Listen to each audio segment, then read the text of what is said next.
진성그룹의 연례 창립 기념 파티는 언제나처럼 화려함의 극치를 달리고 있었다. 서울 최고층 호텔의 그랜드 볼룸은 수천 개의 크리스탈 샹들리에 불빛 아래 눈부시게 빛났고 재계와 정계의 거물들이 값비싼 샴페인 잔을 부딪히며 낮은 목소리로 담소를 나누고 있었다. 공기 중에는 성공의 향기와 은밀한 권력의 암투가 뒤섞여 맴돌았다. 강민혁 상무는 이 무대의 완벽한 주연 중 하나였다. 흠잡을 데 없이 재단된 톰 포드 슈트는 그의 다부진 어깨를 더욱 돋보이게 했고 매끄럽게 뒤로 넘긴 머리카락은 한치의 오차도 없었다. 그는 예리한 눈빛으로 연 회장을 훑으며 잠재적인 동맹과 경쟁자들의 역학관계를 가늠했다. 그의 미소는 정확하게 계산되어 필요한 순간에 필요한 사람에게만 향했다. 그에게 오늘 밤은 단순한 파티가 아니었다. 곧 있을 부사장 승진 심사를 앞둔 마지막 관문이었다. 박 회장의 눈에 띄는 것, 그의 신임을 다시 한번 확인하는 것이 민혁의 유일한 목표였다. 그는 자신의 경력에 그 어떤 오점도 용납할 수 없었다. 완벽함, 그것은 강민혁의 종교이자 무기였다. 그런 그의 시야 한 구석에 아내 서연희가 보였다. 연희는 값비싼 드레스를 입고 있었지만 마치 남의 옷을 빌려 입은 듯 어색해 보였다. 그녀는 화려한 군중들 사이에서 길 잃은 작은 새처럼 구석에 서서 불안하게 손가락만 만지작거리고 있었다. 그녀의 소극적이고 눈에 띄지 않는 태도는 평소에는 민혁에게 편리했지만 이런 자리에서는 짜증을 유발했다. 민혁은 아내를 향한 경미한 불쾌감을 애써 무시하며 유력한 국회의원에게 다가가 능숙하게 대화를 이어갔다. 그는 자신의 매력과 지성을 무기로 사람들을 사로잡았다. 진숭그룹의 가장 유망한 임원. 사람들은 그를 그렇게 불렀고 그는 그 평판을 유지하기 위해 모든 것을 걸었다. 연희의 존재는 그 완벽한 그림 속에 미세한 흠집 같았다. 연희는 숨이 막힐 것 같았다. 이런 자리는 그녀에게 맞지 않았다. 사람들의 웃음소리와 시선들이 마치 자신을 꿰뚫어 보는 것 같아 불안했다. 그녀는 남편 민혁의 세계가 버거웠다. 그가 왜 자신을 이런 곳에 굳이 데려왔는지 원망스럽기까지 했다. 그녀는 그저 조용히 있다가 아무도 모르게 사라지고 싶었다. 목이 타는 듯한 갈증에 그녀는 겨우 용기를 내어 음료가 놓인 테이블로 향했다. 시종이 붉은 와인이 담긴 트레이를 들고 그녀 옆을 아슬아슬하게 지나쳤다. 바로 그때였다. 뒤에서 누군가가 그녀를 가볍게 쳤고 균형을 잃은 연희는 앞으로 비틀거렸다. 그녀의 손이 와인 트레이를 쳤고 붉은 액체가 공중으로 튀어올랐다. 시간이 멈춘 듯했다. 새빨간 와인이 포물선을 그리며 날아가 파티의 중심에 서 있던 박 회장의 새하얀 셔츠와 은회색 넥타이 위로 정확하게 쏟아졌다. 연 회장의 모든 소리가 일순간 증발했다. 수백 쌍의 눈이 일제히 한 곳으로 향했다. 박 회장의 놀란 표정, 그리고 얼어붙은 서연희의 얼굴로 강민혁의 머릿속에서 무언가가 끊어지는 소리가 났다. 그의 완벽하게 통제되던 미소가 경련을 일으켰다. 모든 것이 무너져 내리는 기분이었다. 지난 몇 년간 공들여 쌓아 올린 탑이 자신의 부주의한 아내 때문에 저 우스꽝스러운 실수 하나로 인해 와르르 무너지는 것만 같았다. 지옥감이 그의 온몸을 불태웠다. 죄송합니다, 회장님. 정말 죄송합니다. 연희가 거의 울먹이며 손수건을 꺼내려 했지만 그녀의 손은 덜덜 떨려 아무것도 잡지 못했다. 그녀의 공황 상태는 상황을 더욱 악화시켰다. 사람들의 수군거림이 파도처럼 밀려왔다. 몇몇은 노골적으로 비웃음을 터뜨렸다. 저 여자가 강 상무의 아내라고 박 회장은 노련한 경영인이었다. 그는 헛기침을 한 번 하고는 젖은 셔츠를 내려다보며 짐짓 너그럽게 웃었다. 허허, 괜찮소. 와인은 좋은 거니까. 액땜했다고 칩시다. 하지만 그의 눈은 웃고 있지 않았다.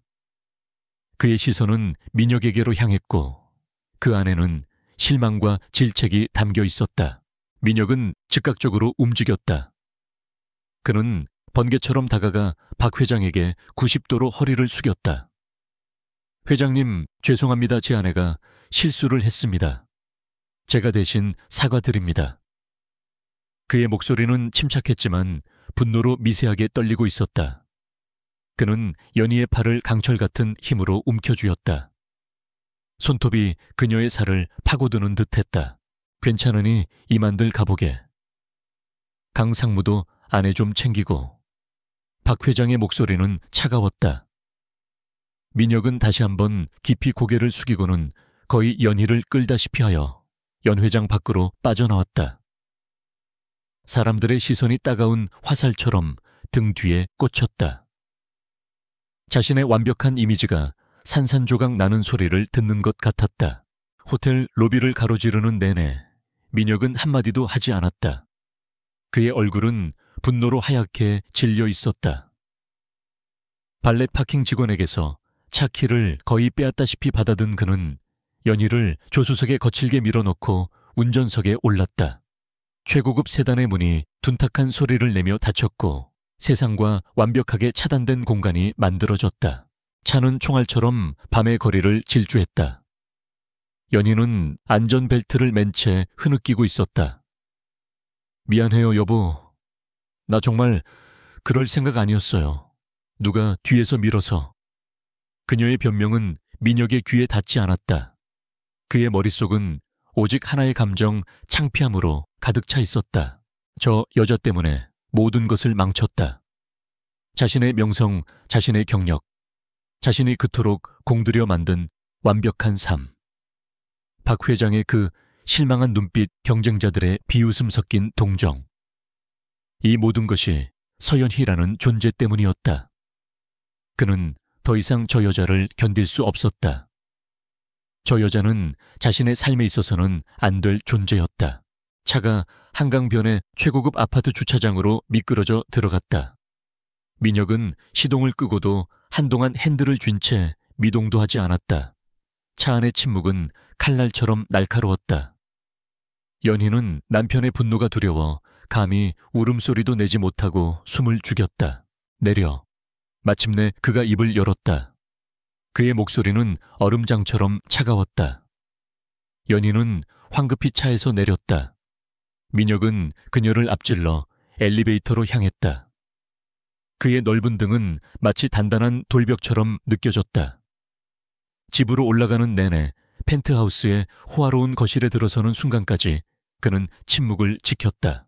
연희가 떨리는 손으로 드레스의 지퍼를 내리려 할 때 민혁이 그녀를 돌아보았다. 그의 눈에는 그 어떤 감정도 담겨 있지 않았다. 경멸조차도 아니었다. 그것은 완벽한 무관심, 마치 길가의 돌멩이를 보는 듯한 시선이었다.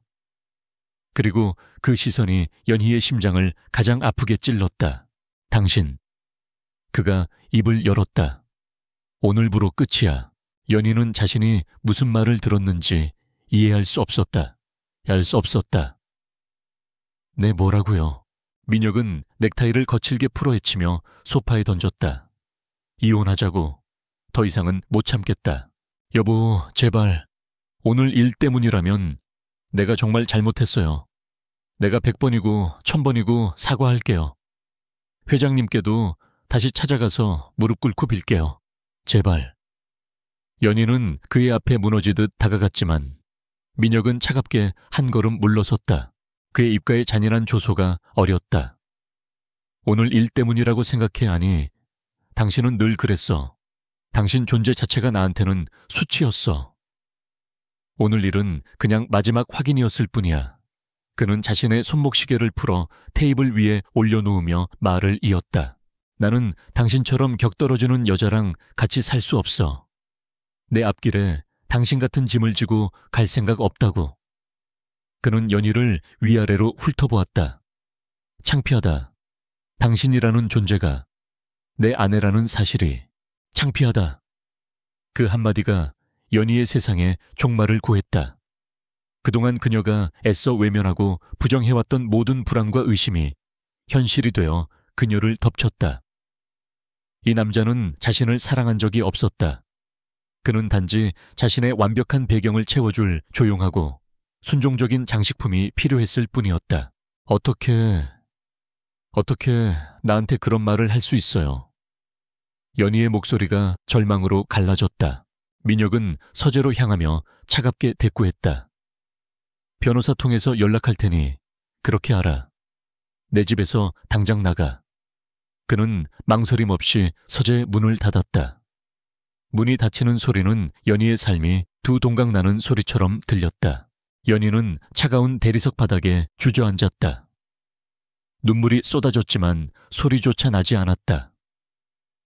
화려한 파티장의 불빛 사람들의 비웃음, 그리고 방금 전 남편의 잔인한 말들이 머릿속에서 뒤엉켰다. 수치심과 절망감이 그녀의 전신을 마비시켰다. 무너진 밤이었다. 그녀의 모든 것이 산산조각난 밤이었다. 민혁은 서재 책상에 앉아 곧바로 자신의 변호사에게 전화를 걸었다. 그의 목소리는 냉정하고 단호했다. 이혼 서류 준비해 주십시오. 최대한 빨리. 위자료는 법정 최소한으로. 귀책 사유는 필요 없습니다. 그냥 성격 차이로 하죠. 그는 통화를 마치고 위스키 잔을 채웠다. 연 회장에서의 치욕은 이미 잊힌 듯했다. 그는 오직 자신의 미래만을 생각하고 있었다. 그는 창밖으로 펼쳐진 서울의 야경을 내려다보았다. 저 반짝이는 불빛들 저 모든 것을 자신은 가질 자격이 있었다. 그리고 그 길에 방해가 되는 것은 무엇이든 설령 그것이 자신의 아내라 할지라도 가차없이 제거할 생각이었다. 서연이는 그저 그의 완벽한 인생에서 도려내야 할 오점일 뿐이었다. 한편 거실 바닥에 쓰러져 있던 연희는 천천히 몸을 일으켰다. 눈물로 범벅이 된 얼굴에는 더 이상 슬픔이나 절망만이 남아있지 않았다. 그 자리에는 차가운 분노와 함께 알 수 없는 공허함이 자리 잡고 있었다. 그녀는 자신이 얼마나 어리석었는지 깨달았다. 자신의 모든 것을 바쳤던 남자가 자신을 어떻게 생각하는지 뼈저리게 알게 되었다. 그녀는 비틀거리며 침실로 들어갔다. 그리고 거울 앞에 섰다. 거울 속에는 값비싼 드레스를 입었지만 초라하고 비참한 여자가 서 있었다. 눈물 자국이 마르지 않은 텅 빈 눈동자. 강민혁이 창피하다고 말했던 바로 그 여자였다. 연희는 거울 속의 자신을 아주 오랫동안 노려보았다. 무언가 단단한 것이 그녀의 내면 가장 깊은 곳에서부터 깨어나고 있었다. 강민혁의 이혼 절차는 그의 일처리 방식만큼이나 신속하고 무자비했다. 연희가 그 펜트하우스에서 쫓겨나듯 나온 지 불과 며칠 만에 그녀는 차가운 변호사 사무실의 회의실에 앉아 있었다. 민혁은 물론 참석하지 않았다. 그의 대리인인 업계 최고로 악명 높은 로펌의 변호사가 기계적인 목소리로 서류를 읽어 내려갔다. 강민혁 씨는 의뢰인의 정신적 고통을 감안하여 법정 최소한의 위자료보다 소폭 상향된 금액을 제시했습니다. 혼전 계약서에 따라 결혼 기간 중 형성된 재산에 대한 분할 청구는 사실상 무의미함을 알려드립니다. 변호사의 안경이 조명 아래 차갑게 빛났다. 연희는 아무 말도 할 수 없었다.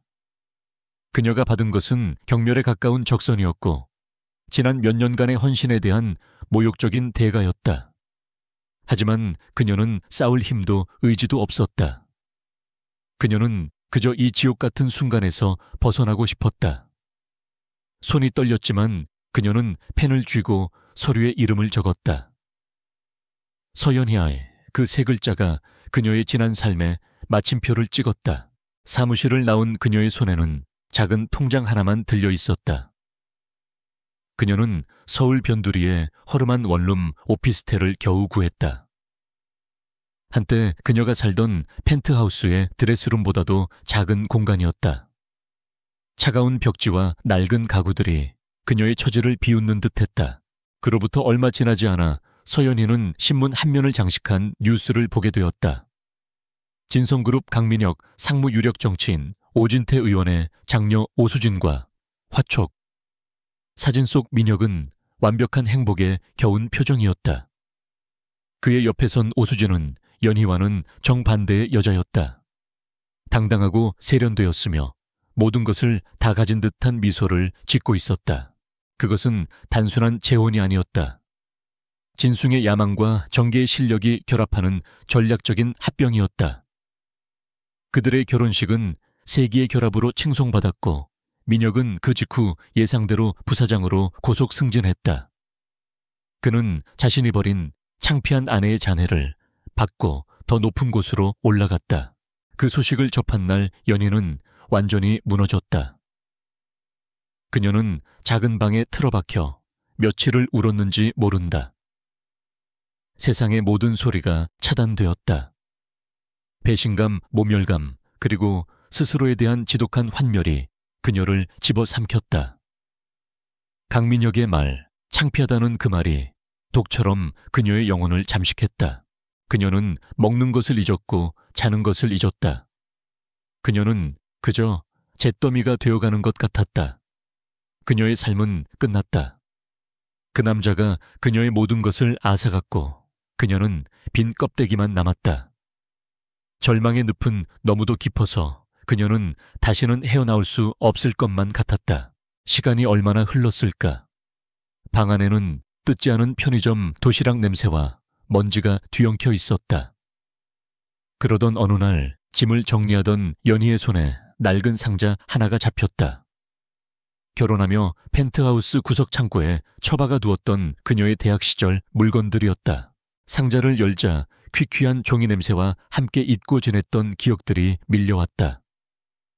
그 안에는 그녀가 밤을 새워가며 공부했던 전공 서적들이 가득했다.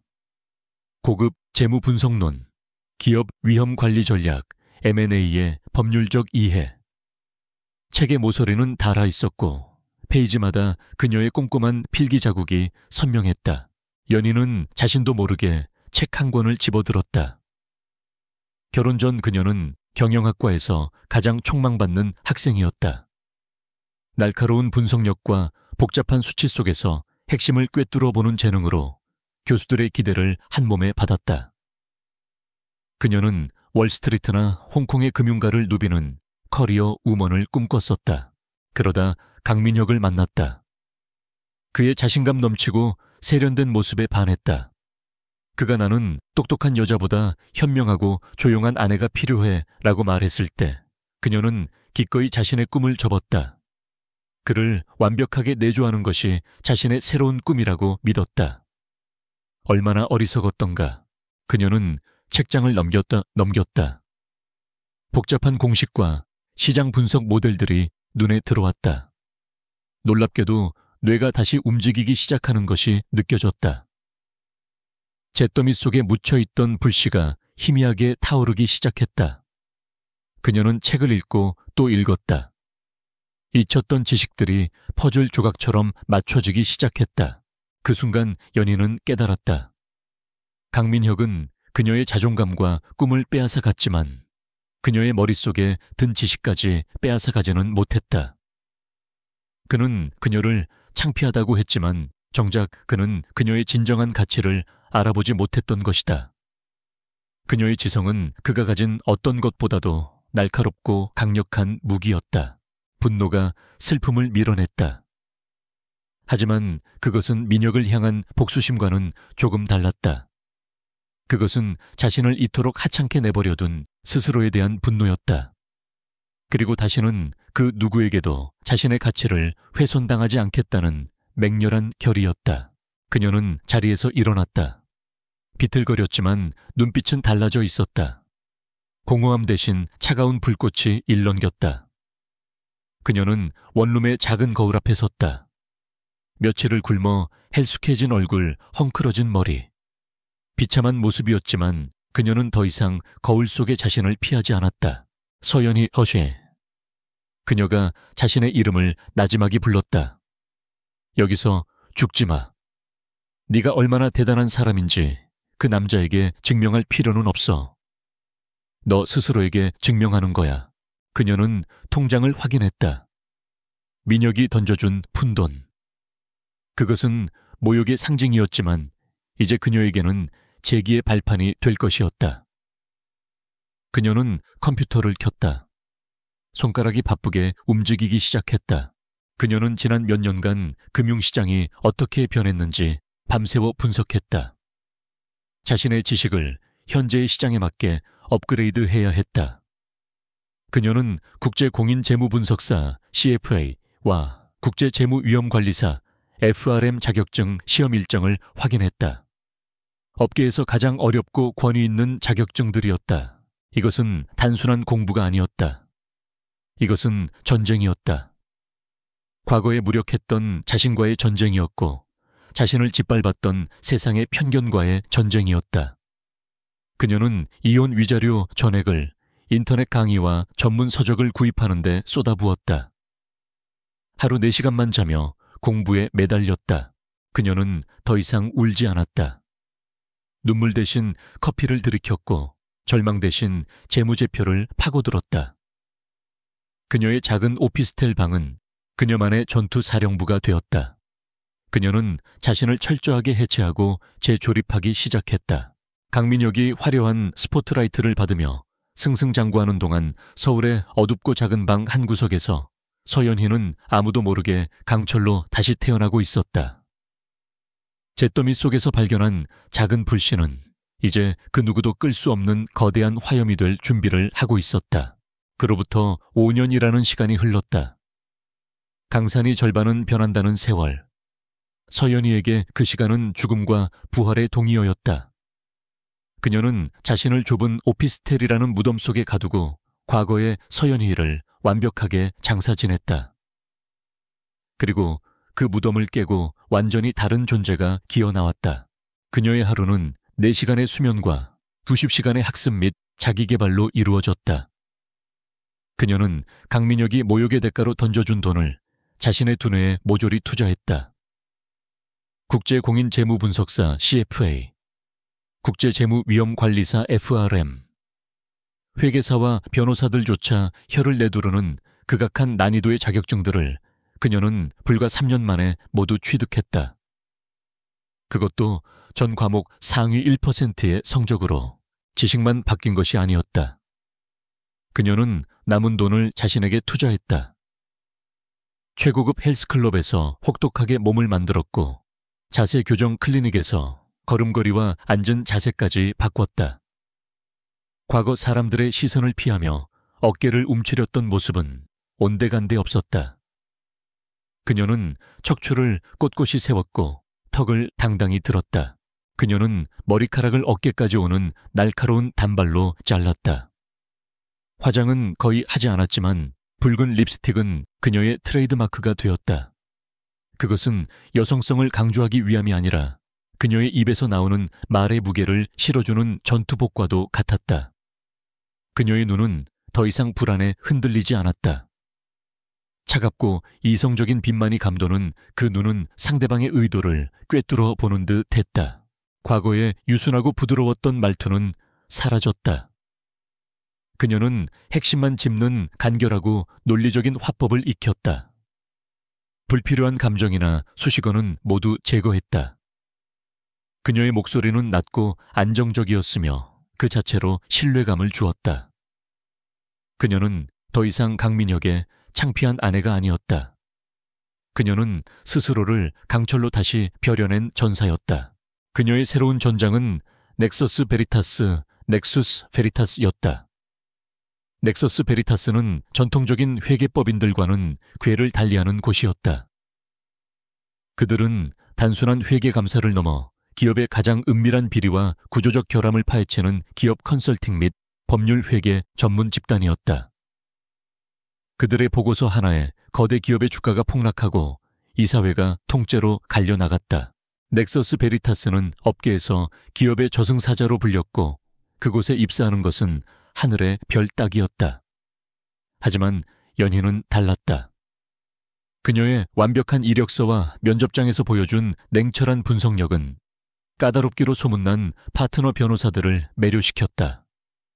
그들은 연희의 눈에서 평범한 야망이 아닌 모든 것을 불태워버릴 듯한 집요함을 보았다. 입사 후 연희의 성장은 눈부셨다. 그녀는 남들보다 2배로 일하고 3배로 생각했다. 그녀에게 주어진 첫 임무는 이미 다른 빅4 회계법인에서 적정 의견을 받은 한 중견 건설사의 재무제표를 재검토하는 것이었다. 모두가 형식적인 절차라고 생각했지만 연희는 아니었다. 그녀는 일주일간 사무실에서 나오지 않았다. 수만 페이지에 달하는 데이터를 파고들었다. 그리고 마침내 아무도 주목하지 않았던 해외 자회사의 원자재 매입 비용에서 미세한 불일치를 발견했다. 시원 단위의 오차처럼 보였던 그 숫자는 사실 수백억 원대의 비자금을 조성하기 위한 거대한 사기극의 실마리였다. 연희는 그 실마리를 물고 늘어졌다.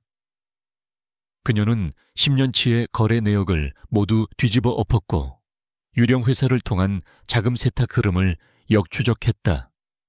그리고 이 모든 것을 주도한 것이 최고 재무책임자 CFO와 오너 일가라는 사실을 밝혀냈다.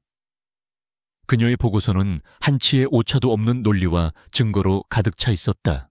최종 보고회 날 건설사 임원들은 처음에는 그녀의 젊은 외모를 보고 얕잡아 보았다.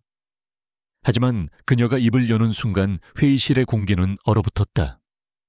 그녀는 감정 없는 목소리로 마치 외과 의사가 환부를 도려내듯 그들의 범죄 사실을 하나하나 명료하게 지적했다. 반박하려던 CFO는 그녀가 제시한 완벽한 증거 자료 앞에서 얼굴이 하얗게 질려 주저앉았다. 그 사건 이후 서연희에게는 메스 스칼팔라는 별명이 붙었다. 그녀의 손에 걸리면 아무리 깨끗해 보이는 조직이라도 그 속의 종양을 반드시 찾아내 도려낸다는 의미였다. 그녀는 넥서스 베리타스에서 가장 유능하고 동시에 가장 두려운 존재가 되었다. 그녀는 더 이상 변두리의 좁은 오피스텔에 살지 않았다. 한강이 내려다 보이는 최고급 주상복합 아파트로 이사했지만 그곳은 5년 전의 펜트하우스와는 달랐다. 화려한 장식품 대신 책과 최신 IT 기기들로 가득 차 있었다. 온기라고는 없는 오직 효율성과 기능성만을 추구하는 그녀만의 요새였다. 강민혁에 대한 생각은 더 이상 그녀를 고통스럽게 하지 않았다. 그는 그저 과거의 데이터 분석이 끝난 오류 파일에 불과했다. 창피하다는 말은 이제 상처가 아니라 그녀를 앞으로 나아가게 하는 차가운 연료였다. 그녀는 복수를 꿈꾸지 않았다. 복수는 감정의 소모다. 그녀가 원하는 것은 오직 완벽한 실력으로 증명하는 자신의 가치였다. 어느 날 저녁 연희는 사무실 통유리 창밖으로 펼쳐진 서울의 야경을 내려다보고 있었다. 그녀의 책상 위에는 방금 배정된 새로운 프로젝트 파일이 놓여 있었다. 넥서스 베리타스가 설립된 이래 가장 크고 복잡한 규모의 감사건이었다. 그녀는 파일의 표지를 무심하게 바라보았다. 표지에는 너무나도 익숙한 이름이 적혀 있었다. 진성그룹, 진숭그룹 특별경영진단 및 회계감사.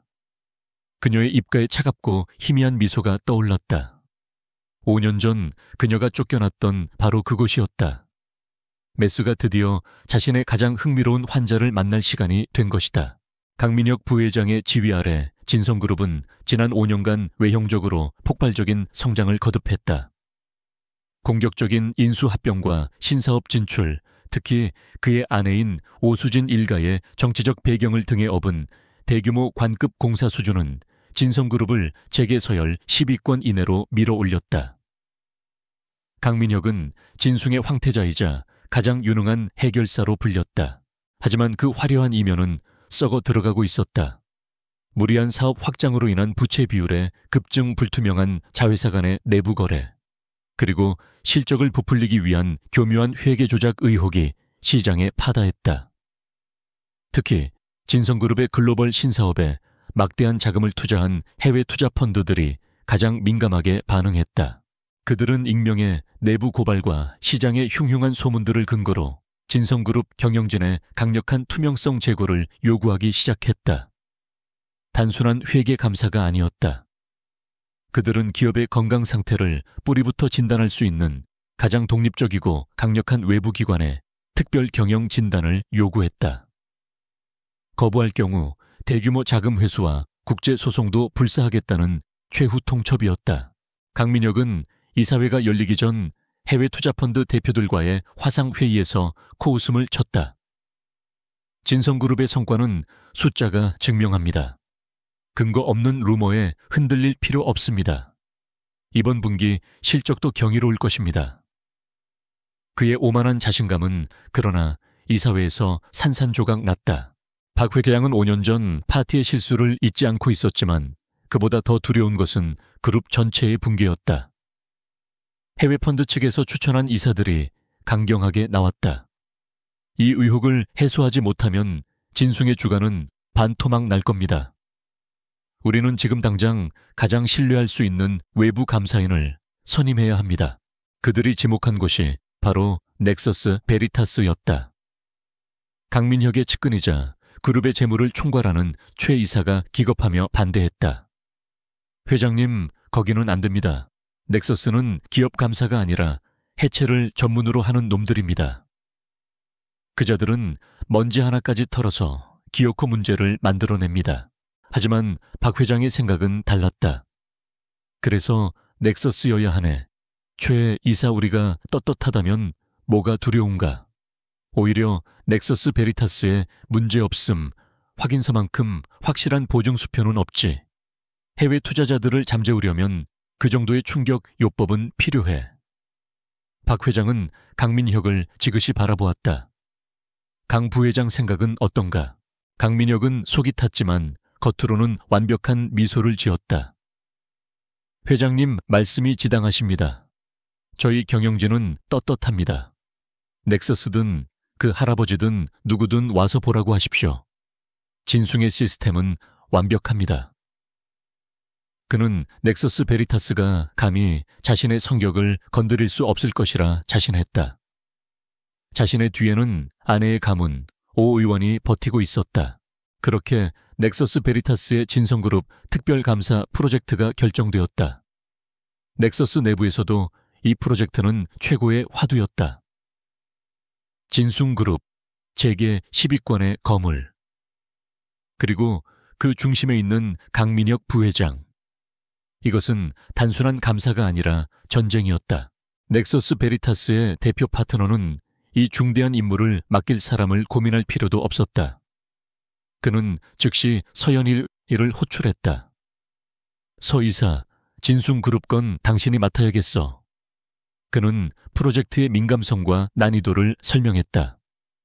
저항이 거셀 거야. 정치권까지 엮여 있을지 몰라. 하지만 당신이라면 해낼 수 있다고 믿네. 당신의 메스기야, 여자가 필요한 순간이야. 연희는 감정의 동요 없이 파일을 받아 들었다. 그녀의 사적인 과거는 넥서스 베리타스 내 아무도 몰랐다. 그녀는 완벽하게 자신의 과거를 숨겼고 오직 실력으로만 서연희라는 이름을 증명해냈다. 알겠습니다. 필요한 인력 구성을 허가해 주십시오. 최고로 구성하겠습니다. 진성그룹에는 넥서스 베리타스가 감사를 맡는다는 소식과 함께 그 프로젝트를 이끄는 책임자의 이름이 통보되었다. 서연희 이사, 강민혁은 비서에게서 보고를 받고 처음에는 그 이름을 인지하지 못했다. 그는 산더미 같은 결제 서류에 사인을 하던 중이었다. 넥서스라고 성가시게 됐군. 알아서들 대응하라고 해.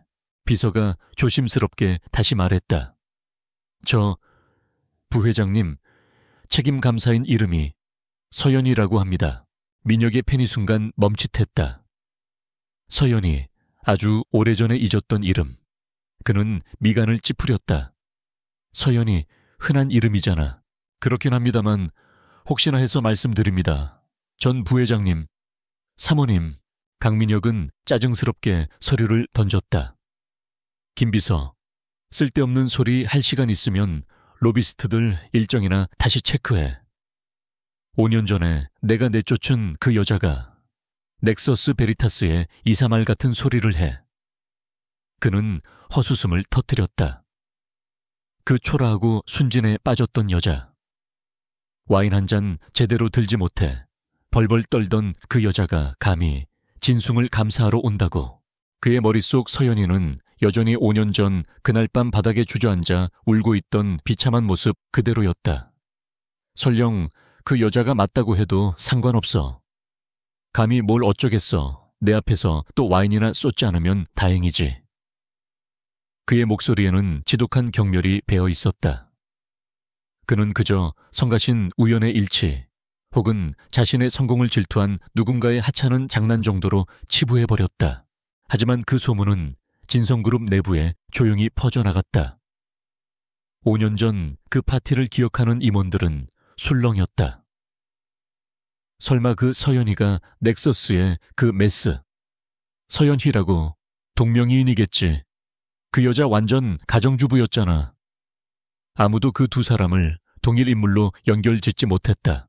바로 그 시각 서연희는 넥서스 베리타스의 가장 보안이 철저한 회의실에서 자신만의 TF팀을 소집했다. 각 분야 최고의 전문가들로 구성된 그녀의 수술팀이었다. 그녀는 거대한 스크린에 진성그룹의 지배 구조도를 띄웠다. 그녀의 목소리는 차갑고 명료했다. 우리의 목표는 진숭그룹의 재무제표가 아니다. 그것은 껍데기일 뿐이다. 우리는 이 거대한 유기체의 혈관 속에 흐르는 모든 자금의 흐름을 추적한다. 그녀는 레이저 포인터로 한 지점을 정확히 가리켰다. 강민혁 부회장의 사증과 그가 총괄하는 신사업본부, 그리고 복잡하게 얽힌 자회사들이었다. 모든 저항을 예상하라. 그들은 숨기고 파기하고 우리를 방해할 것이다. 하지만 기억해. 우리는 넥서스 베리타스다. 우리는 진실만을 본다. 팀원들의 눈에 긴장과 흥분이 동시에 감돌았다. 연희는 마지막으로 팀원들을 둘러보았다. 내일 아침 9시 진성그룹 본사에서 킥오프 미팅을 시작한다. 준비됐나? 네, 이사님. 연희는 창밖을 바라보았다. 저 멀리 밤하늘을 찌를 듯이 솟아있는 진숭그룹의 본사 건물이 보였다. 5년 전 자신이 쫓겨났던 곳, 이제 그녀는 그곳을 심판하기 위해 돌아가고 있었다. 새로운 전장이 그녀를 기다리고 있었다. 진성그룹 본사 30층. 이사회 전용 대회의실의 공기는 팽팽한 긴장감으로 가득 차 있었다. 거대한 마호가니 테이블을 중심으로 진성그룹의 핵심 임원들이 앉아 있었다. 그들의 얼굴에는 넥서스 베리타스라는 저승사자를 맞이하는 불쾌함과 동시에 자신들의 보스인 강민혁 부회장에 대한 절대적인 신뢰가 뒤섞여 있었다. 최 이사가 불안한 듯 헛기침을 하며 강민혁에게 속삭였다.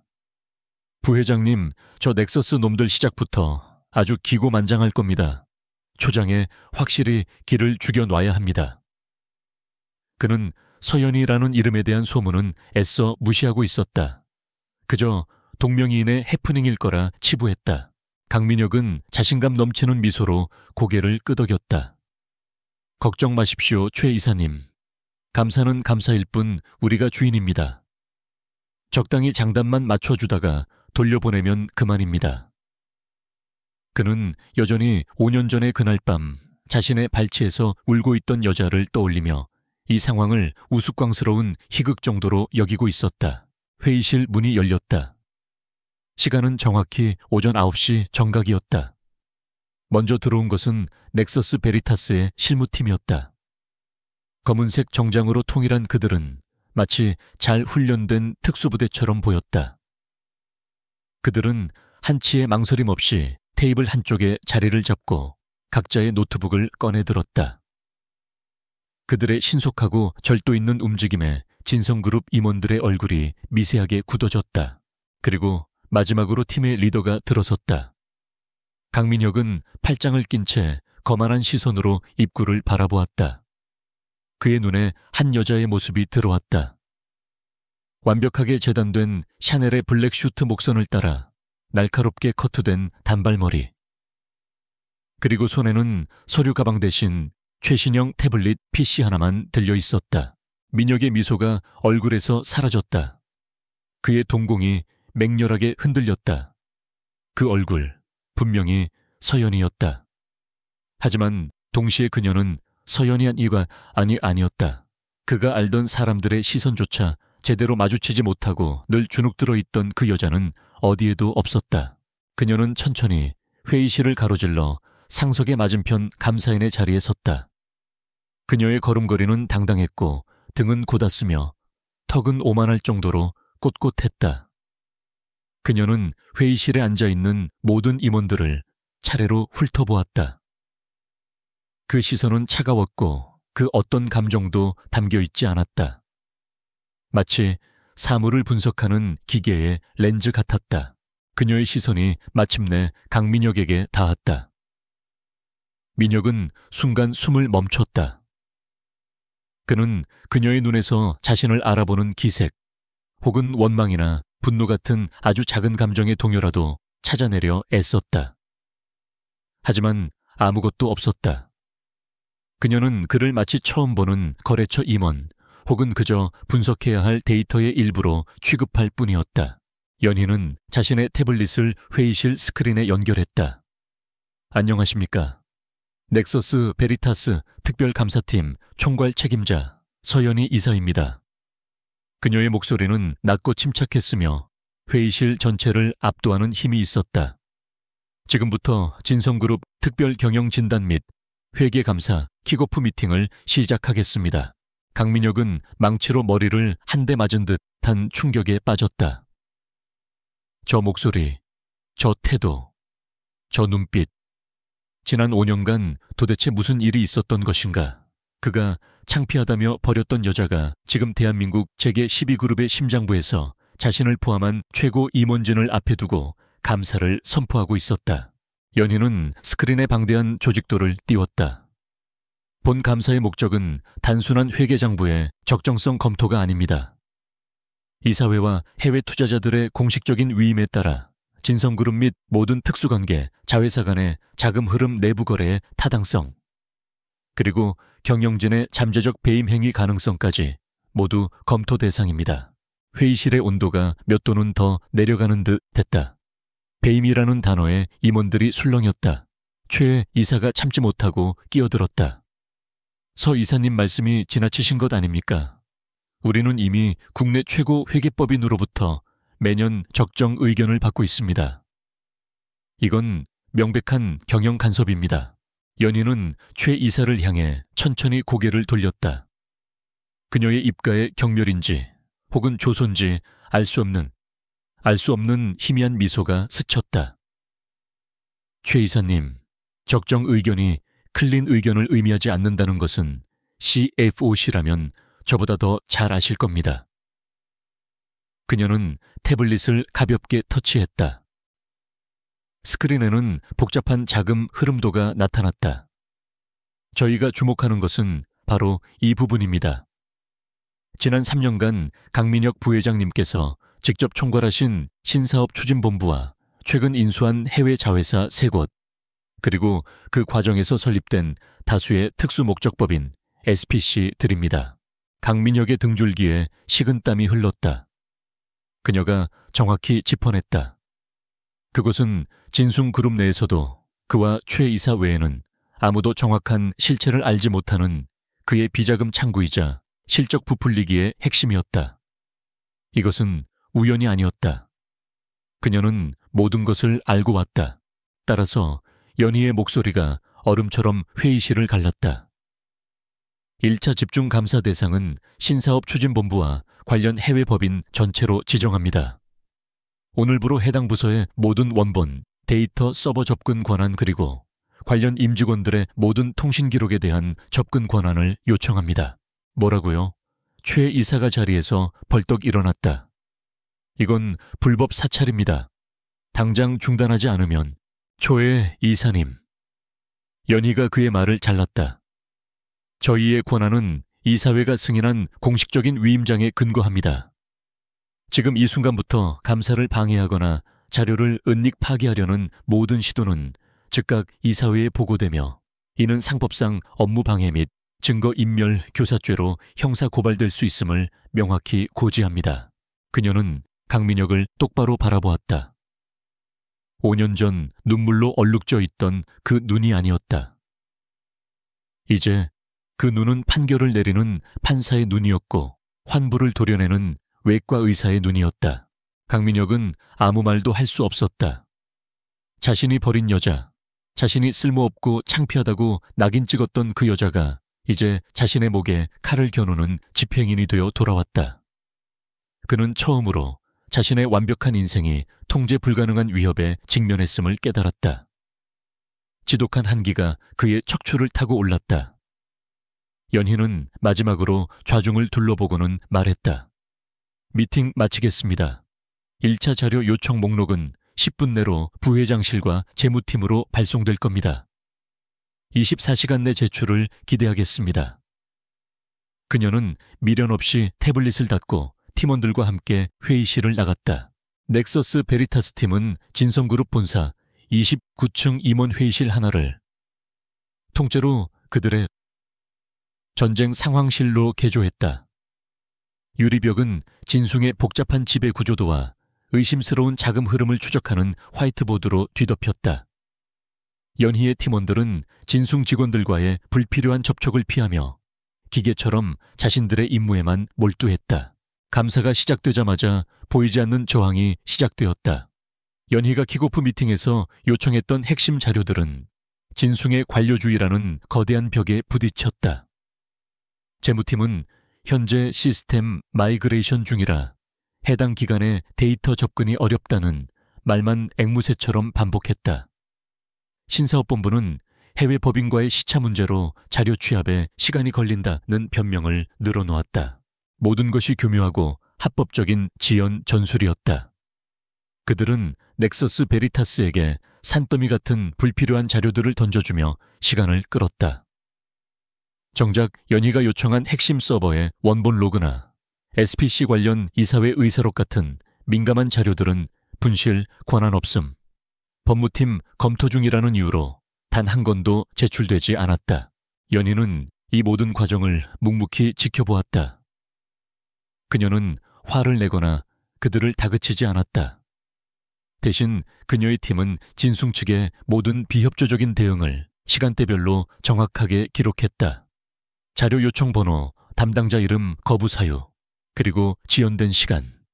이 모든 것은 강민혁과 그의 하수인들이 감사를 조직적으로 방해하고 있다는 가장 강력한 증거가 되고 있었다.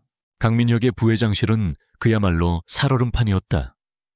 최 이사가 땀을 뻘뻘 흘리며 보고했다. 부회장님, 저것들 보통이 아닙니다.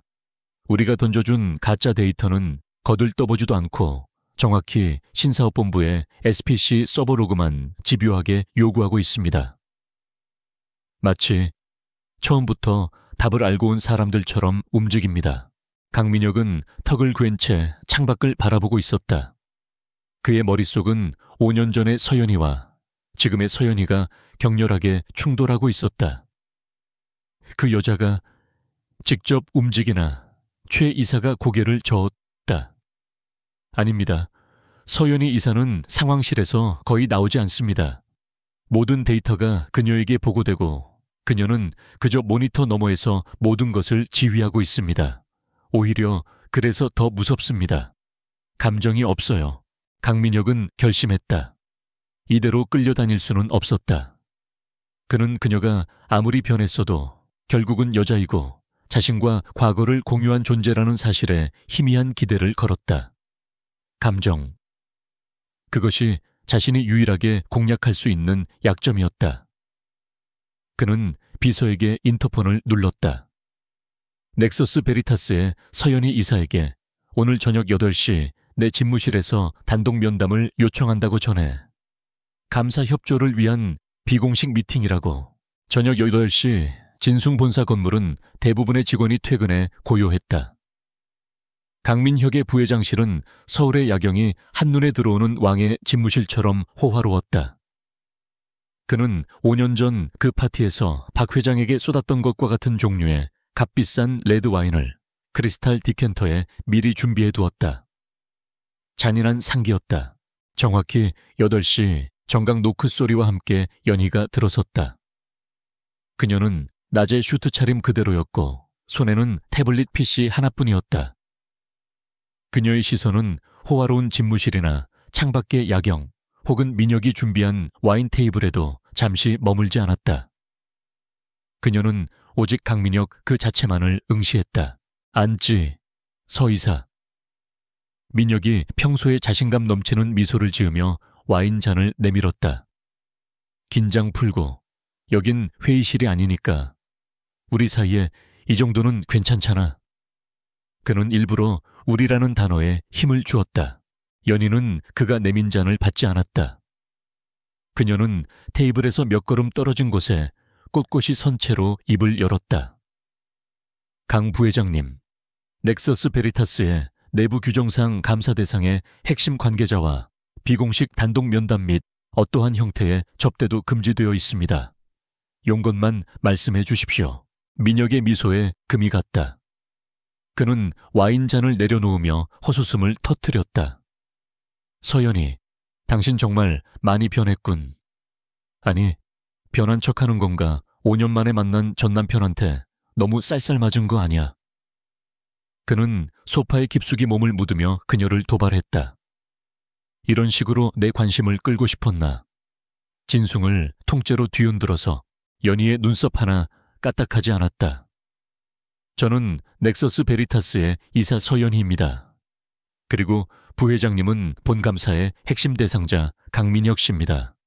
그 외에 우리라고 불릴 어떠한 관계도 존재하지 않습니다. 그녀의 목소리는 얼음 조각처럼 날카로웠다. 민혁은 이제 노골적으로 본론을 꺼내기 시작했다. 그는 서류 하나를 그녀 쪽으로 밀었다. 좋아. 비즈니스만 얘기하지.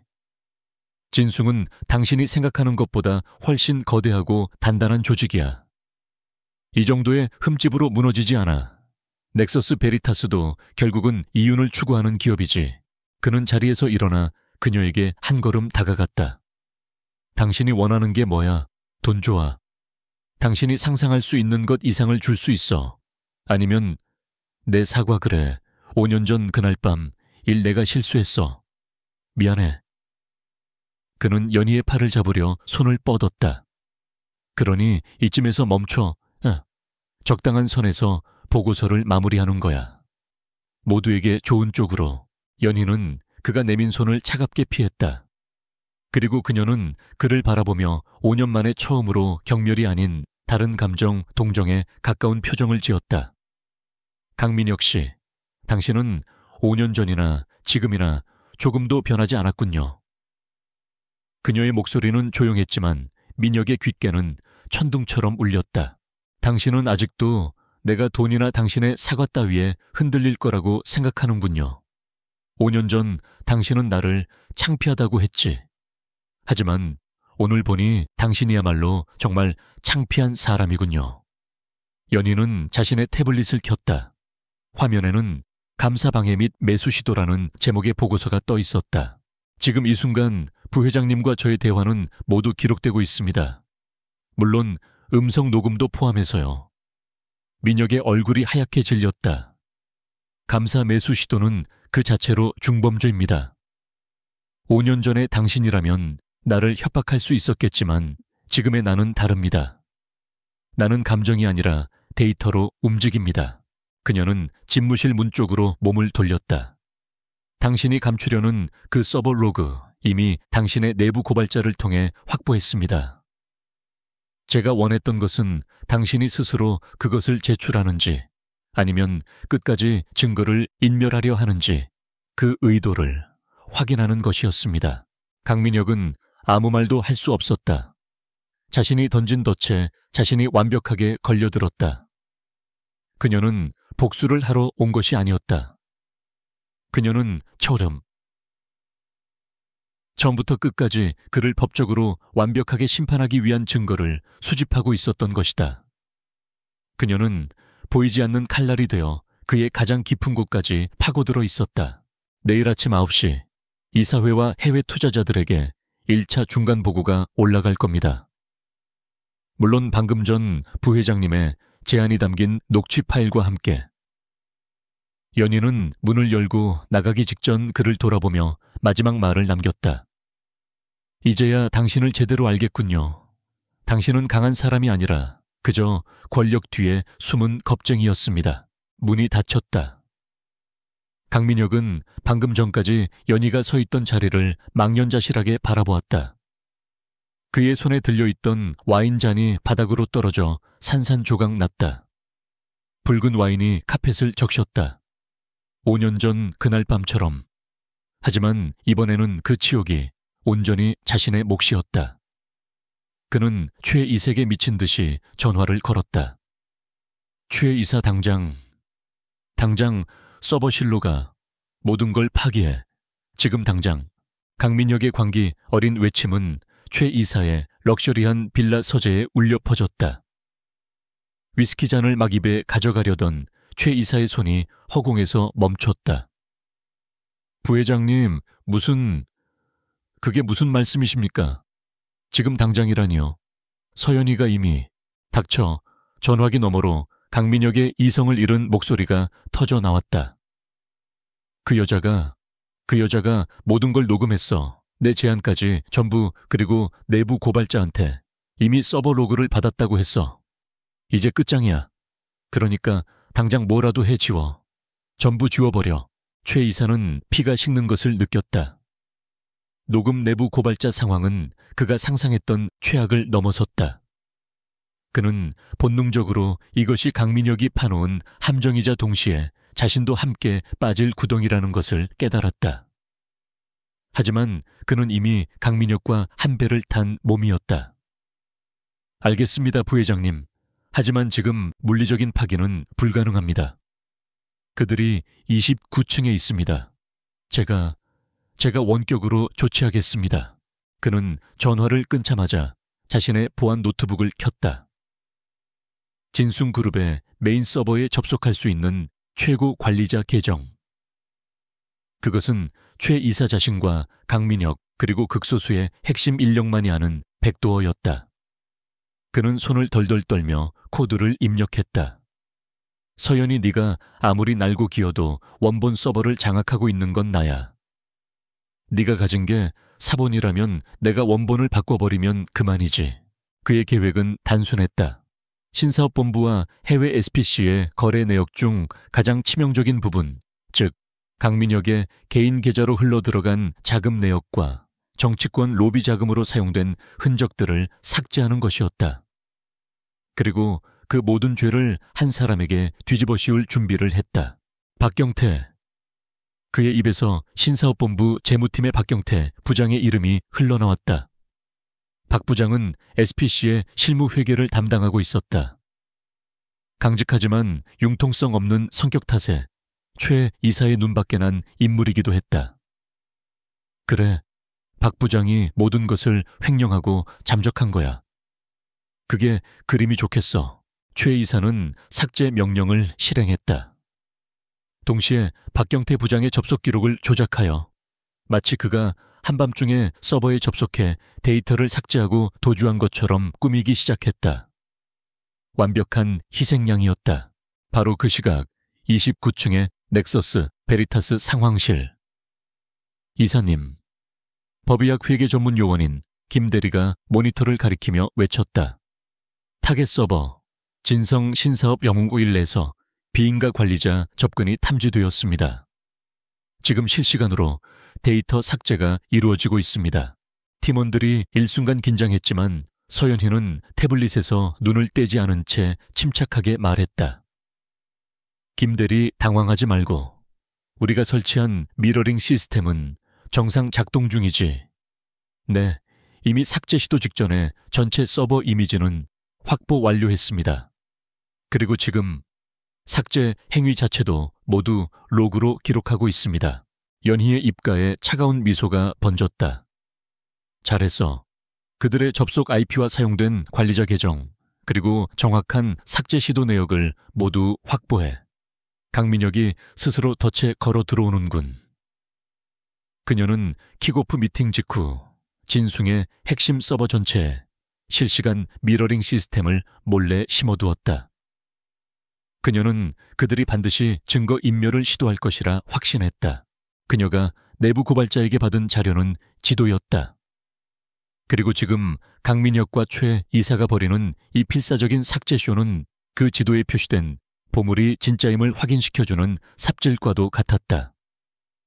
그들은 자신들의 무덤을 스스로 파고 있었다. 강민혁은 집무실에서 밤을 새웠다. 그는 잠시 후 귀가했지만 그를 맞이한 것은 싸늘한 공기였다.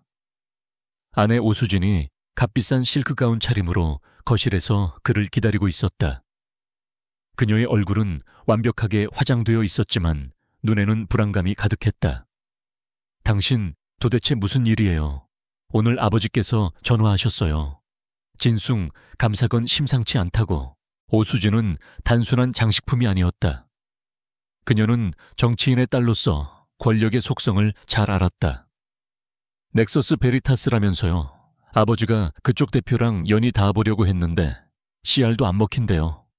당신 지금 뭘 숨기고 있는 거죠? 만약 당신이 잘못되면 나랑 우리 가문까지 위험해져요. 강민혁은 지끈거리는 머리를 붙잡았다. 5년 전 그가 연희에게 느꼈던 그 창피함과는 다른 종류의 몸열감이 밀려왔다. 연희는 그를 위해 모든 것을 버렸지만 수지는 자신에게 닥칠 피해부터 계산하고 있었다. 내 사업이야. 당신은 신경 꺼. 아버지께는 아무 문제 없다고 전해. 그는 아내를 밀치고 서재로 들어가 문을 잠갔다. 오수진은 차갑게 닫힌 문을 노려보았다. 그녀는 남편의 눈에서 처음으로 공포를 보았다. 그녀는 조용히 자신의 휴대폰을 들어 아버지에게 문자를 보냈다. 플랜 B를 준비해야 할지도 몰라요. 다음 날 새벽 29층 상황실은 전날 밤의 흔적들로 분주했다. 연희는 밤새 한숨도 자지 않았지만 지친 기색은 없었다. 오히려 그녀의 눈은 발견의 흥분으로 빛나고 있었다. 김대리 어젯밤 그들이 삭제하려던 데이터와 우리가 가진 원본 로그를 교차 분석해봐. 그들이 가장 필사적으로 숨기려던 게 뭐지? 김대리가 스크린의 2개의 데이터 테이블을 나란히 띄웠다. 왼쪽은 원본, 오른쪽은 최 이사가 삭제하고 조작한 버전이었다. 이사님, 여기입니다. 그들은 박경태 부장이 SPC 자금 500억 원을 횡령한 것처럼 꾸몄습니다. 하지만 원본 데이터를 보세요. 연희의 시선이 스크린에 고정되었다. 500억이 아니군. 김대리가 마른 침을 삼켰다. 네, 그들은 500억이라는 숫자로 더 큰 것을 가리려 했습니다. 실제 유출된 자금은 총 3,500억 원입니다. 상황실의 공기가 얼어붙었다. 3,500억. 중견기업 하나를 통째로 살 수 있는 돈이었다. 연희는 차갑게 지시했다. 그 돈의 흐름 끝까지 추적해. 팀원들은 마치 거대한 암호를 해독하듯 자금의 흐름을 쫓았다. 진숭의 SPC에서 출발한 돈은 케이맨 제도의 유령 회사로 다시 스위스의 비밀 계좌로, 그리고 또다시 홍콩과 싱가포르의 차명 계좌로 수십 차례 세탁되었다. 찾았습니다. 한 분석가가 외쳤다. 최종 목적지, 이 계좌들 강민혁 부회장의 차명 계좌와 일치합니다. 약 1,000억 원 규모입니다. 하지만 연희는 고개를 저었다. 아니, 그건 미끼야. 나머지 2,500억은 어디로 갔지? 더 깊이 파. 연희는 직접 키보드를 잡았다. 그녀는 스위스 계좌의 거래 패턴에서 이상한 점을 발견했다. 특정 날짜의 거액의 돈이 컨설팅 비용이라는 명목으로 빠져나갔다. 그 날짜들은 진숭그룹이 대규모 관급 공사를 수주하거나 오진태 의원 강민혁의 장인 이 발의한 법안이 통과된 시점과 정확히 일치했다. 연희의 손가락이 멈췄다. 이건 단순한 횡령이 아니야. 이건 거대한 비자금이야. 그녀는 자금의 최종 종착지를 찾아냈다. 그것은 오진태 의원의 최측근이 관리하는 정치 후원금 단체의 위장 계좌, 그리고 현직 고위 관료들의 가족 명의로 된 해외 부동산 매입 자금으로 흘러 들어가고 있었다. 강민혁은 회사를 성장시킨 것이 아니었다. 그는 회사의 돈을 빼돌려 자신의 왕국을 건설하고 있었던 것이다. 그는 아내의 집안을 이용했고 그들에게 검은 돈을 상납하며 자신의 자리를 공고히 했다. 서연희는 마침내 진숭이라는 화려한 괴물의 심장을 발견했다. 그녀는 조용히 중간 보고서의 제목을 수정했다. 진성그룹 특별감사 중간보고서 3,500억 원 규모의 조직적 횡령 및 불법 정치자금 조성 혐의. 그녀는 어젯밤 강민혁이 매수를 시도했던 녹취 파일을 첨부했다. 그리고 최 이사가 박경태 부장에게 죄를 뒤집어 씌우기 위해 서버를 조작한 모든 로그 기록도 함께 첨부했다. 이제 더 이상 강민혁 개인의 비리가 아니었다. 이것은 진숭그룹 전체 나아가 전개까지 뒤흔들 거대한 게이트였다. 조여오는 수사망은 이제 거대한 그물이 되어 그들 모두를 덮치기 직전이었다. 서연희가 이사회와 해외 투자자들에게 발송한 1차 중간 보고서는 단순한 보고서가 아니었다. 그것은 진성그룹의 심장부에 터진 시한폭탄이었다. 3,500억 원이라는 천문학적인 횡령액 강민혁 부회장의 직접적인 개입 증거, 그리고 현직 유력 정치인인 오진태 의원과의 검은 커넥션. 이 모든 것이 한치의 오차도 없는 데이터와 강민혁 자신의 목소리가 담긴 녹취 파일로 증명되었다. 박 회장은 보고서를 읽는 내내 수전증 환자처럼 손을 떨었다. 그는 강민혁의 야망을 이용했지만 그 야망이 그룹 전체를 집어삼킬 괴물이 되었을 줄은 몰랐다. 해외 투자 펀드들은 즉각 이사회 소집을 요구했고 주주 대표 소송을 준비하기 시작했다. 오진태 의원 측에서는 사실무근이라는 짤막한 논평을 냈지만 물밑에서는 강민혁을 꼬리 자르기 위한 움직임이 분주했다. 강민혁은 자신의 서재에서 완전히 고립되었다. 그가 수년간 쌓아 올린 모든 방어벽이 무너져 내렸다. 아내 오수진은 이미 짐을 싸서 친정으로 돌아간 후였다. 그녀가 떠나기 전 남긴 말은 당신이 감히 내 아버지를 끌어들여 당신은 끝났어. 따려라는 차가운 선고였다. 정치적 보호막은 사라졌고 오히려 그를 겨누는 가장 날카로운 칼이 되었다. 그의 눈은 공포와 분노로 충혈되어 있었다. 모든 것을 잃게 되었다. 자신의 명예부, 그리고 진숭. 이 모든 것이 5년 전 자신이 창피하다며 헌신짝처럼 버렸던 그 여자 서연희 때문에 벌어진 일이었다. 그는 이성을 잃었다. 더 이상 논리적인 판단은 불가능했다. 그는 마지막 남은 지푸라기라도 잡아야 했다. 그는 최이색에 전화를 걸었다. 그의 목소리는 더 이상 부회장의 위험이 아니었다. 벼랑 끝에 몰린 짐승의 으르렁거림이었다. 최 이사, 마지막 기회야. 그 여자를, 서연희를 끝장내야 해. 데이터가 문제가 아니야. 그 여자를 매장시켜야 한다고. 최 이사 역시 패닉 상태였다. 자신도 이대로라면 강민혁과 함께 감옥에 갈 운명이었다. 부회장님, 이미 늦었습니다.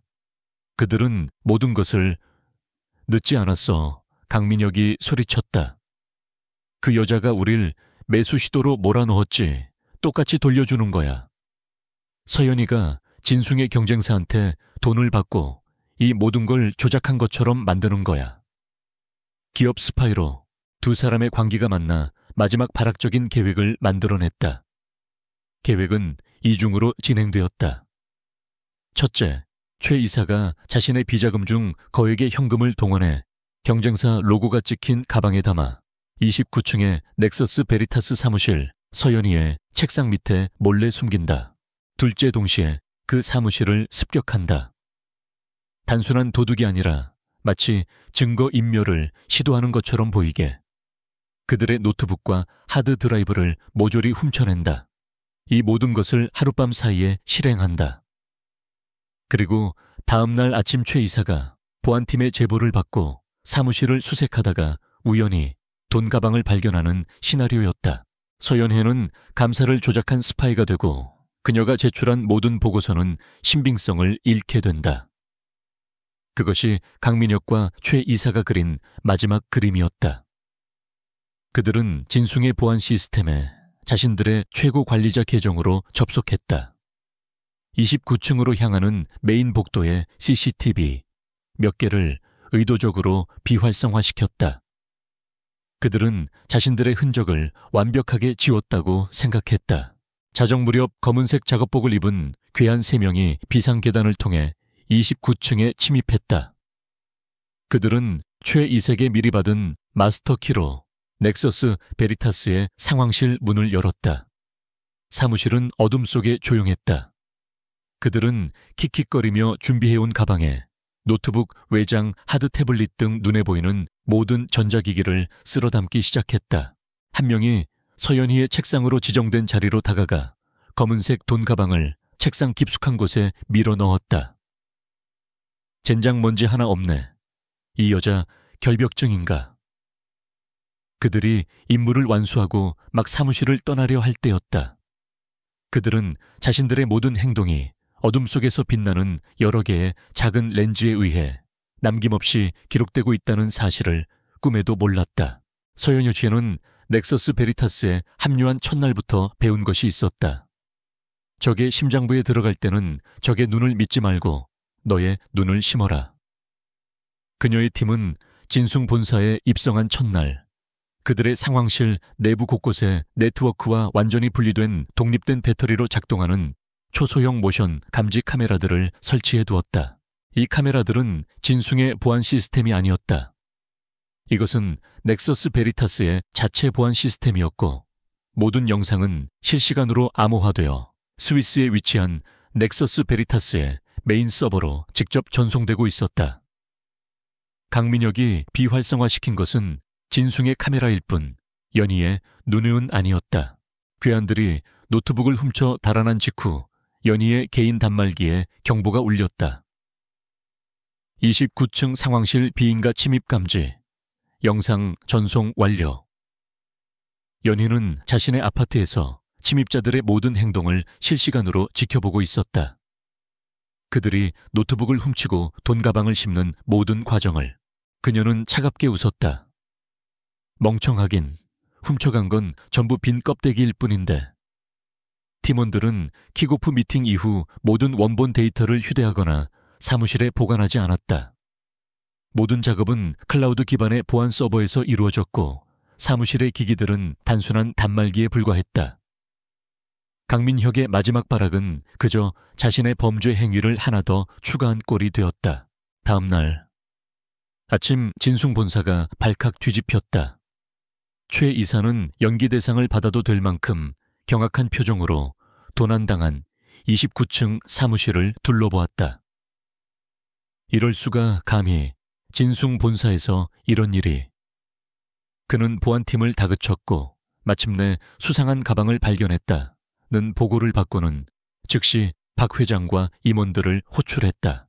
긴급 임원회의가 소집되었다. 강민혁도 초췌하지만 결연한 표정으로 참석했다. 최 이사가 브리핑을 시작했다. 간밤에 넥서스 베리타스 팀의 사무실이 외부 세력에 의해 습격당했습니다. 그리고 그 현장에서 이것이 발견되었습니다. 그가 검은색 가방을 테이블 위에 올려놓고 열었다.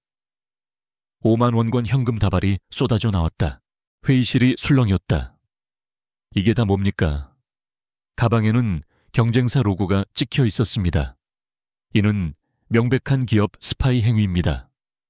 최 이사가 연희를 노려보며 소리쳤다. 서연희 이사 당신이 이 돈을 받고 진숭을 무너뜨리기 위해 보고서를 조작한 것 아닙니까? 당장 해명하십시오. 모든 시선이 연희에게 쏠렸다.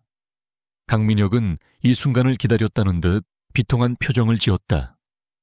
서 이사, 나는 당신을 믿으려 했소.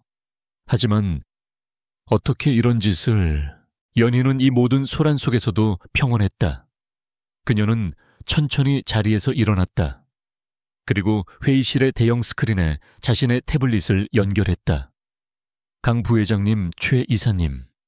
두 분의 연기력은 정말 감탄스럽군요. 뭐라고. 하지만 두 분이 어젯밤 사용한 배우들은 프로가 아니었나 봅니다. 그녀가 파일을 재생했다. 스크린에는 29층 사무실의 야간 적외선 영상이 선명하게 떠올랐다. 괴한들이 침입하고 노트북을 훔치고 그리고 정확히 최 이사가 들고 온 그 검은 가방을 서연이의 책상 밑에 밀어 넣는 장면이 고스란히 재생되었다. 회의실은 물을 끼얹은 듯 조용해졌다. 강민혁과 최 이사의 얼굴이 굳어졌다. 연희는 영상을 멈추지 않았다. 그리고 가장 결정적인 장면입니다. 영상 속에서 한 괴한이 답답했는지 복면을 잠시 벗어 땀을 닦았다. 그 얼굴은 최 이사의 수행비서이자 온갖 더러운 일을 처리해주던 신복의 얼굴이었다. 연희는 영상을 멈췄다. 최 이사님, 이 사람 이사님 운전기사 아니었나요? 어쩌다 기업 스파이로 전직했나 보죠. 최 이사는 다리가 풀려 의자에 주저앉았다. 강민혁은 숨을 쉴 수 없었다. 모든 것이 끝났다. 자신들의 마지막 발악이 자신들의 목을 죄는 가장 완벽한 올가미가 되어 돌아왔다.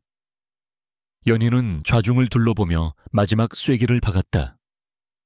훔쳐간 노트북엔 아무것도 없습니다. 저희의 모든 데이터는 여기 그리고 본사 서버에 안전하게 보관되어 있으니까요. 이 영상은 방금 전 검찰과 이사회 그리고 모든 투자자에게 실시간으로 전송되었습니다. 이것이 강 부회장님과 최 이사님이 감사를 대하는 진정성입니다. 긴급 임원 회의실의 공기는 스크린에 재생된 충격적인 영상으로 인해 완전히 진공 상태가 되었다. 시간의 흐름이 멎은 듯 했다. 거예는연룬허 하는 바람 빠진 소리를 내며 의자에서 그대로 바닥으로 굴러 떨어졌다. 그는 넥타이를 쥔 채 숨을 헐떡였지만 아무도 그에게 다가가지 않았다. 그는 이미 끝난 사람이었다. 강민혁은 자리에 얼어붙은 채 스크린을 노려보고 있었다. 그의 완벽하게 관리된 얼굴, 근육이 통제불능으로 경련했다. 땀이 비오듯 쏟아져 그의 명품 셔츠 깃을 적셨다. 그의 머릿속은 어떻게 라는 단어만 되뇌고 있었다. 그가 짠 완벽한 함정은 처음부터 끝까지 그녀의 손바닥 위에서 노란한 한편의 비극적인 코미디에 불과했다. 박 회장은 두 주먹을 테이블 위에 굳게 쥔 채 눈을 감았다. 그의 얼굴은 분노를 넘어선 절망감으로 잿빛이 되어 있었다. 진숭. 그가 평생을 바쳐 이룩한 왕국이 자신이 가장 신임했던 양아들 같은 존재에 의해 뿌리부터 썩어 문드러지고 이제 만천에 그 치부가 드러났다. 화상 스크린 속 해외 투자자들의 얼굴은 싸늘하게 굳어 있었다. 이 모든 혼돈의 중심에서 서연이만이 유일하게 평온을 유지하고 있었다. 그녀는 태블릿을 가볍게 터치해 영상을 껐다. 그리고 회의실의 모든 조명을 가장 밝게 켰다. 이제 심판의 시간이었다. 지금부터. 그녀의 목소리는 소음 하나 없는 회의실에서 그 어떤 소리보다도 크고 명료하게 울려 퍼졌다. 넥서스 베리타스의 최종 감사 보고를 시작하겠습니다. 그녀는 최 이사의 실패한 연극을 더 이상 언급하지 않았다. 그것은 본 요리에 앞선 구역질 나는 전차의 요리에 불과했다. 스크린이 바뀌었다. 진숭그룹 특별감사 최종 보고서 시스템적 횡령 및 불법 정치 자금 게이트. 부제는 외과 의사의 소견서였다. 본 보고서는 지난 3주간 저희 넥서스 베리타스가 진숭그룹이라는 환자를 정밀 진단한 결과입니다. 그리고 결론부터 말씀드리자면 환자는 지금 즉시 외과적 수술이 필요한 위중한 상태입니다. 그녀는 첫 번째 장을 넘겼다. 제1병소 3,500억 원의 악성 종양. 스크린에는 지난 7장에서 분석했던 그 거대한 자금 흐름도가 펼쳐졌다. 강민혁 부회장과 최 이사는 신사업본부의 SPC를 이용해 지난 3년간 총 3,500억 원의 회사 자금을 유출시켰습니다. 이는 단순한 회계 실수가 아닌 명백한 조직적 횡령입니다. 그녀는 돈이 흘러간 경로를 레이저 포인터로 하나하나 짚었다. 유출된 자금 중 1,000억 원은 케이맨 제도와 스위스를 거쳐 강민혁 부회장 본인의 해외 차명 계좌 12개로 분산 입금되었습니다. 여기 그 계좌 내역과 자금 흐름 증거입니다. 다음 장. 제2병소 정경유착이라는 전희성 AM. 더 심각한 것은 나머지 2,500억 원의 행방입니다. 그녀는 진순그룹이 대규모 광급 공사를 수주한 날짜와 거액의 자금이 특정 계좌로 이체된 날짜가 완벽하게 일치하는 타임라인을 띄웠다. 이 돈은 강 부회장의 장인인 오진태 의원의 측근이 관리하는 위장단체 및 현직 고위공직자들의 가족 계좌로 흘러 들어갔습니다.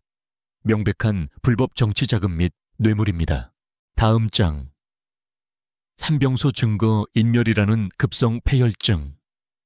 그녀는 최 이사가 서버에 접속해 데이터를 삭제하려 했던 모든 로그 기록을 수정 전과 수정 후로 나누어 비교했다.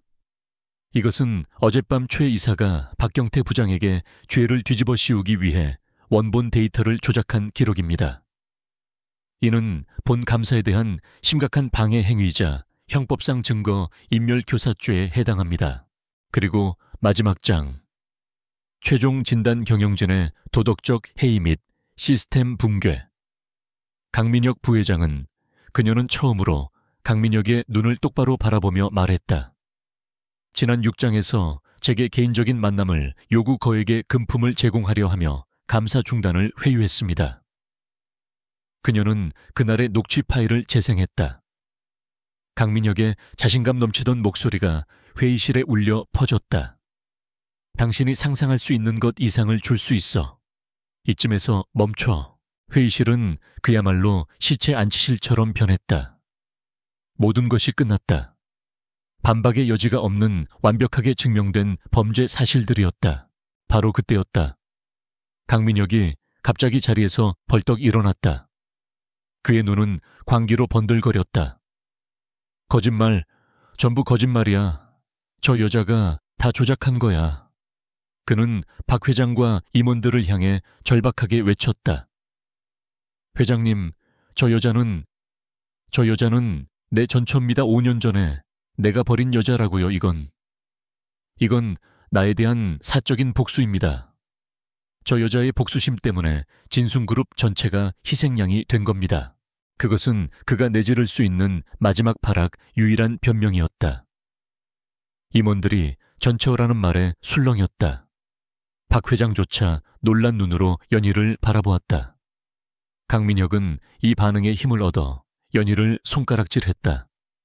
당신이 감히 사적인 감정으로. 연희는 그의 광기 어린 발악을 미동도 없이 받아냈다. 그녀는 그를 바라보며 나지막이 말했다. 사적인 복수라고요. 그녀는 태블릿을 다시 조작했다. 좋습니다, 강민혁 씨. 당신이 그렇게 말하니 제가 미처 보고서에 첨부하지 못한 아주 사적인 자료를 하나 더 공개하죠.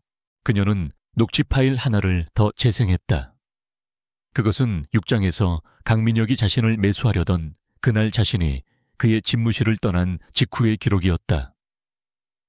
당시 연희는 혹시 모를 상황에 대비해 자신의 휴대폰 녹음을 끄지 않고 나왔던 것이다.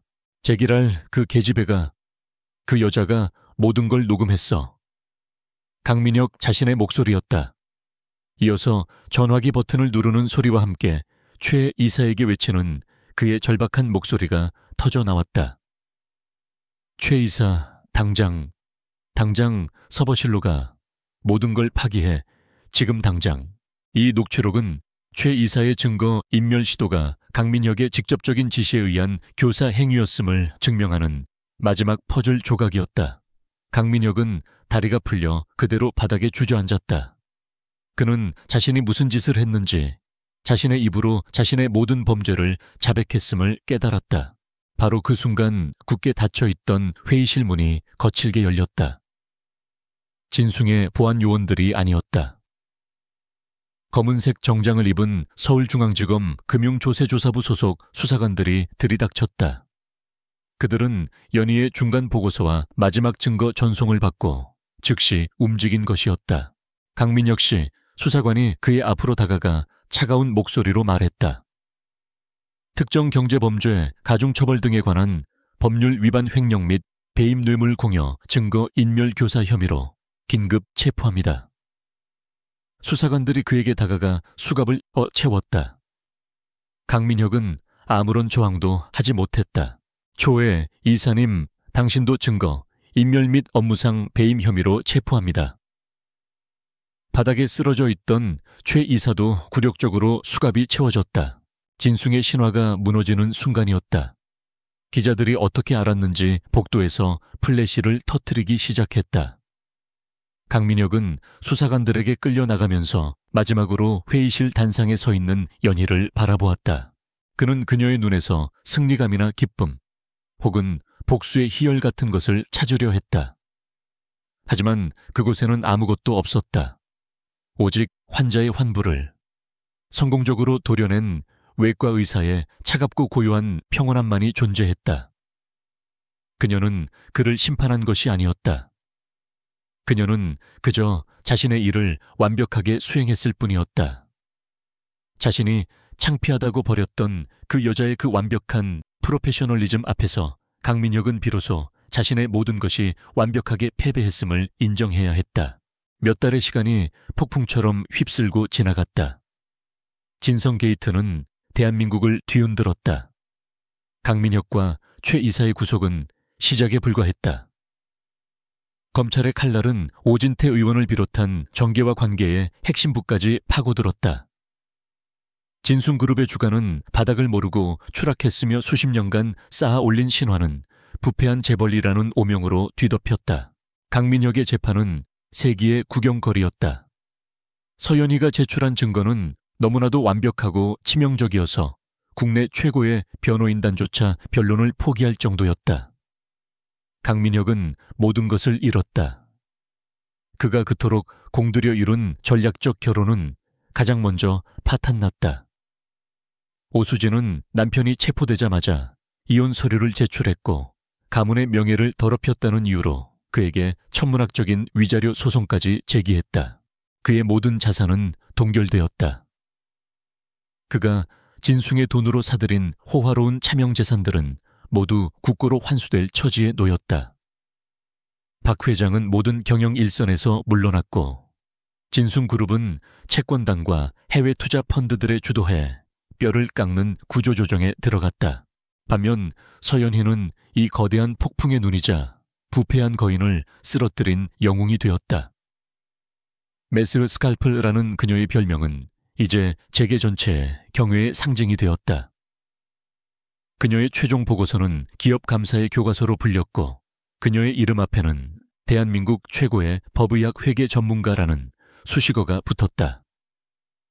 스카우트 제이가 빗발쳤지만 그녀는 넥서스 베리타스에 남았다. 그리고 오늘 강민혁의 최종 선고 공판을 며칠 앞둔 늦은 오후였다. 연희는 또 다른 프로젝트의 외부 미팅을 막 끝내고 넥서스 베리타스가 위치한 여의도 본사 빌딩으로 돌아오는 길이었다. 로비의 회전문을 통과하는 그녀의 걸음걸이는 여느 때처럼 당당하고 거침이 없었다. 그때였다. 로비 구석 방문객 대기 소파에 초라한 그림자처럼 앉아있던 한 남자가 그녀를 발견하고 황급히 일어섰다. 연희 씨. 연희는 걸음을 멈췄다. 그 목소리, 잊을 수 없는 목소리였지만 한때 세상을 호령하던 그 자신감과 오만함은 온데간데 없었다. 목소리는 심하게 갈라져 있었고 절박함과 공포로 떨리고 있었다. 그는 강민혁이었다. 구속집행 정지로 잠시 풀려난 것인지 혹은 재판부의 특별 허가를 받은 것인지 알 수 없었다. 그는 여전히 값비싼 슈트를 입고 있었지만 그 옷은 마치 주인을 잃은 것처럼 헐렁했다.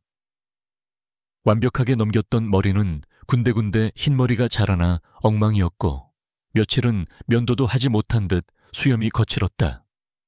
한때 진숭의 황태자였던 남자는 이제 모든 빛을 잃고 폐잔병처럼 서 있었다. 그의 눈은 충혈되어 있었고 광기마저 서려 있었다. 그는 연희를 발견하자마 필사적으로 다가왔다. 로비의 보안 요원이 그를 막아서려 했지만 연희는 가볍게 손짓으로 제지했다. 그녀는 그가 무슨 말을 하려는지 들어볼 생각이었다. 제발 잠시만. 5분, 아니 1분만이라도. 그가 그녀 앞에서 몇 걸음 떨어진 곳에 멈춰 섰다. 로비의 차가운 대리석 바닥이 그들의 사이를 갈라놓고 있었다. 사람들의 시선이 힐끔힐끔 그들에게로 향했다. 한때 그토록 창피함을 두려워했던 남자가 이제 모든 이의 구경거리가 되어 있었다. 연희는 아무 말 없이 그를 바라보았다. 그녀의 눈은 5년 전 그 펜트하우스에서 그가 자신을 바라보던 그 경멸의 눈빛과는 달랐다. 그녀의 눈에는 그 어떤 감정도 담겨 있지 않았다. 그것은 분석이 끝난 데이터를 바라보는 엔지니어의 시선이었다. 강민혁은 그녀의 그 평온한 시선 앞에서 와르르 무너져 내렸다. 그는 더 이상 버틸 힘이 남아있지 않았다. 내가 다 잘못했어. 그의 입에서 신음 같은 말이 터져 나왔다. 5년 전 그날 밤 내가 당신한테 했던 말들 전부 내 열등감이었어. 그는 울먹이며 두서없이 말을 쏟아냈다. 당신이 창피했던 게 아니야. 당신처럼 똑똑하고 순수한 사람 옆에 서 있는 내 자신이 초라했어. 그래서 당신을 짓밟아야만 내가 높아진다고 생각했어. 내가 쓰레기였어. 연희는 여전히 말이 없었다. 그녀는 그저 그가 고해성사를 하는 모습을 지켜볼 뿐이었다.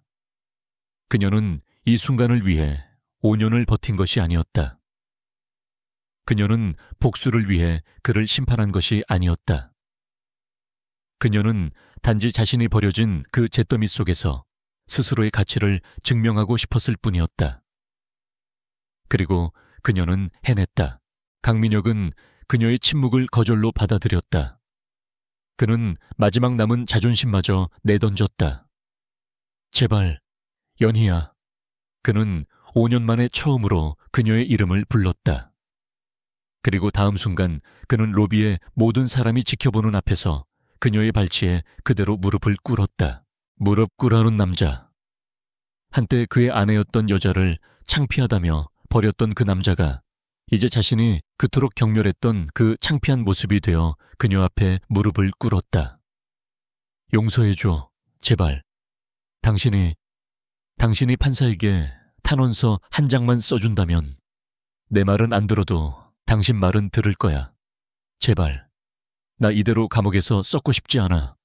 한 번만 살려줘. 응. 그는 그녀의 구두 끝을 잡으려 손을 뻗었다. 눈물과 콧물이 범벅이 되어 그의 망가진 얼굴을 적셨다. 연희는 무릎 꿇은 그를 가만히 내려다보았다. 한때 자신이 목숨처럼 사랑했던 남자, 자신의 모든 것을 앗아갔던 남자, 그리고 자신을 강철로 다시 태어나게 한 남자. 그녀의 마음속에서 마지막 남은 미세한 감정의 잔재가 먼지처럼 바스라졌다. 이제 정말로 아무것도 남지 않았다. 그녀는 그가 내민 손을 피했다. 그녀는 그에게 용서한다는 말도 저주한다는 말도 하지 않았다. 그녀는 그를 향해 단 한마디도 입을 열지 않았다. 그것이 그녀의 가장 완벽한 대답이었다. 연희는 무릎 꿇은 강민혁을, 그 남자를 자신의 과거라는 이름으로 그 자리에 남겨두고 그대로 그를 지나쳐 걸어갔다.